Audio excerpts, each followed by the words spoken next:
Shalom saudara-saudara yang dikasihi Tuhan Yesus Kristus.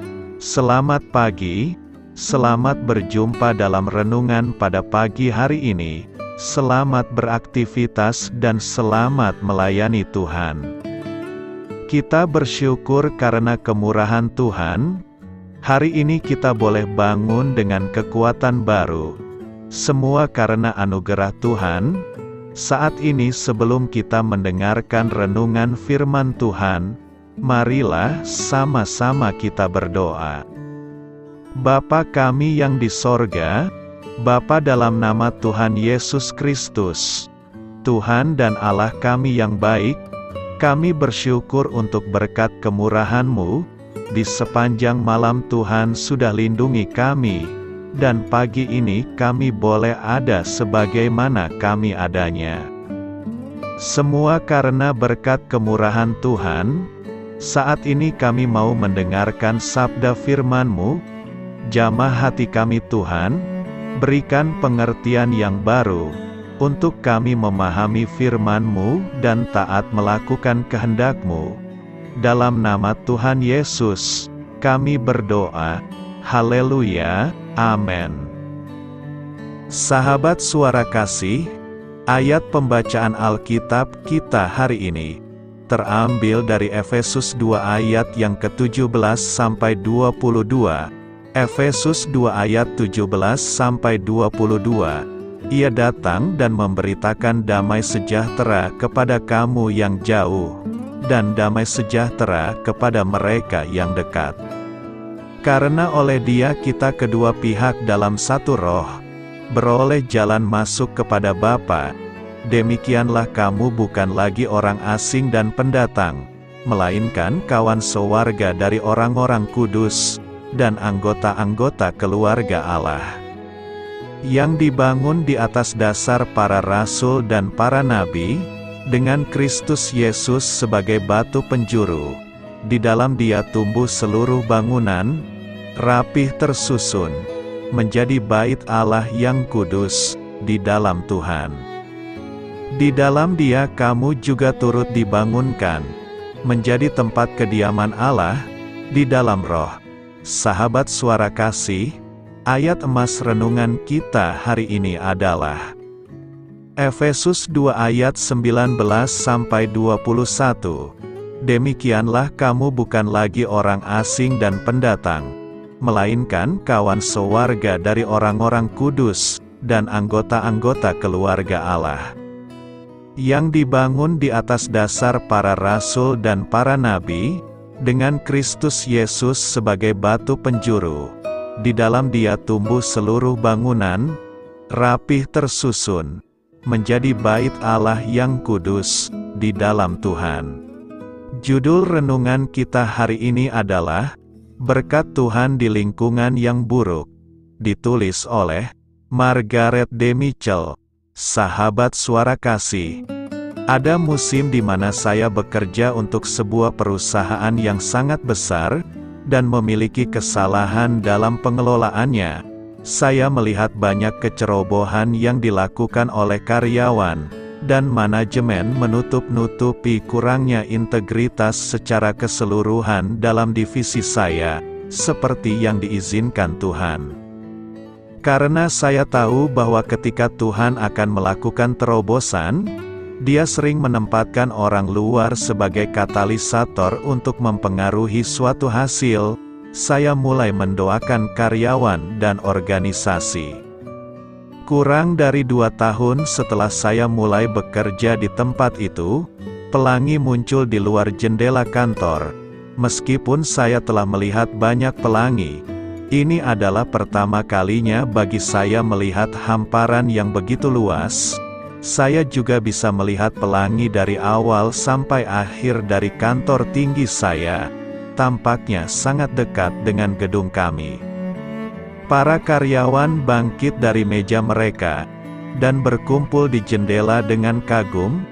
Saya ada di antara mereka, dan saya tahu dalam roh saya, bahwa Tuhan sedang menunjukkan sesuatu yang penting.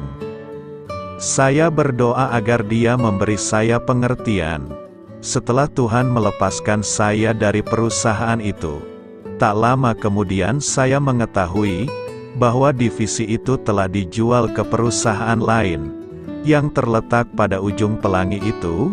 Saya tahu dalam roh saya, ini adalah Tuhan yang menjawab doa-doa saya. Pada dasarnya Tuhan membongkar perpecahan itu. Dia tidak hanya membersihkan rumah, Dia juga mengubah posisi rumah itu. Akibatnya banyak orang yang pernah bekerja bersama saya melarikan diri. Mereka takut pekerjaannya terancam. Tuhan mengetahui dan melihat segala sesuatu, termasuk kepenuhan hati kita.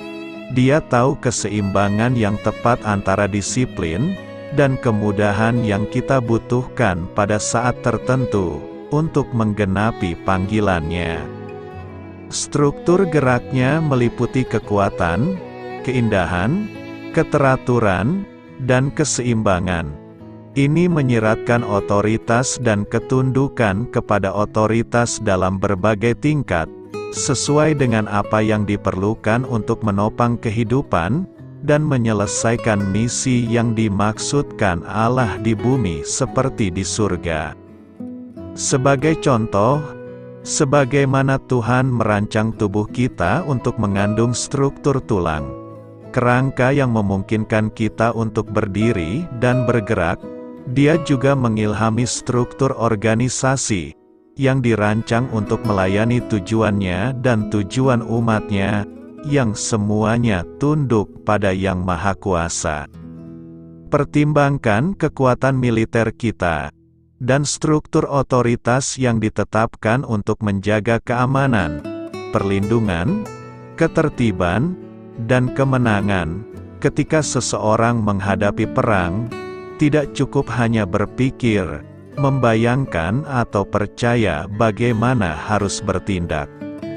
Seseorang harus memahami dan mengetahui struktur yang ada untuk bertempur secara efisien.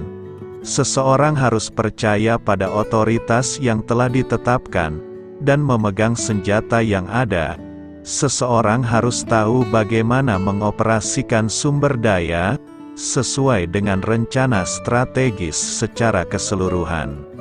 Sahabat Suara Kasih, jika Anda mendapati diri Anda dalam lingkungan yang tidak saleh, maafkan orang-orang di sekitar Anda.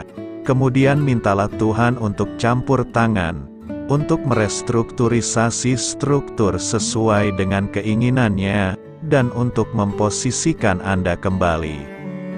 Marilah kita renungkan, kita akan kagum dengan apa yang akan Tuhan lakukan, di mana kita akan mendarat, dan koneksi dan kesempatan ilahi baru, yang akan Tuhan berikan kepada kita, jika kita tetap dekat dengannya dan mengikuti pimpinannya. Amin. Tuhan Yesus memberkati. Sahabat Suara Kasih, demikianlah renungan firman Tuhan pada pagi hari ini. Semoga menjadi berkat bagi hidup kita, dan sebelum kita memulai segala aktivitas kita di pagi hari ini, marilah kita berdoa.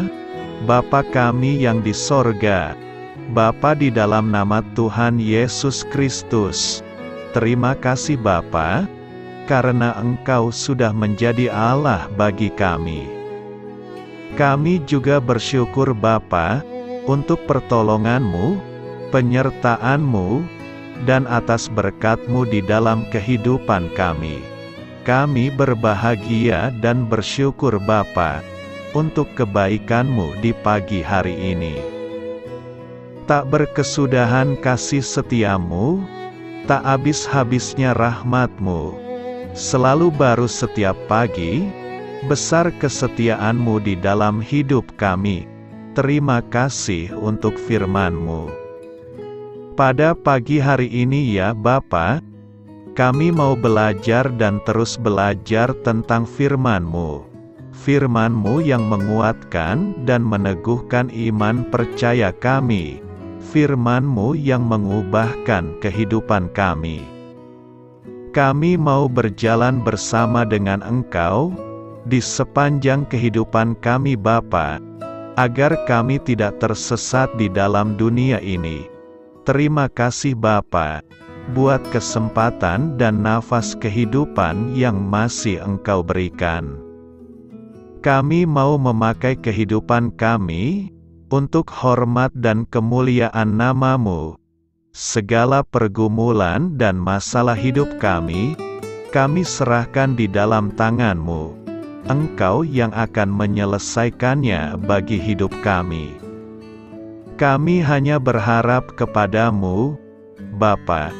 Hamba berdoa untuk saudara-saudara kami yang sudah mendengarkan renungan firman-Mu pada pagi hari ini, yang saat ini sedang mengalami sakit penyakit, pergumulan, masalah, kebutuhan ekonomi. Kiranya Engkau yang jamah, sembuhkan dan pulihkan. Berkati juga perekonomian mereka, serta berikan jalan keluar di setiap pergumulan masalah yang mereka sedang hadapi. Dan ajarlah kami Bapa, untuk selalu berharap dan percaya sepenuhnya kepada Tuhan Yesus. Kiranya Engkau yang terus memberkati kehidupan kami, keluarga kami, dan sanak saudara kami. Daerah tempat tinggal kami, bangsa dan negara kami, pemerintah-pemerintah kami, biarlah semuanya dalam perlindungan-Mu Bapa, dan jadilah sesuai dengan kehendak-Mu yang terbaik di dalam kehidupan kami. Dan pada pagi hari ini ya Bapa, kami mau berterima kasih buat perlindungan-Mu di sepanjang malam yang telah kami lewati. Pagi hari ini, kami akan memulai aktivitas kami sebagaimana mestinya.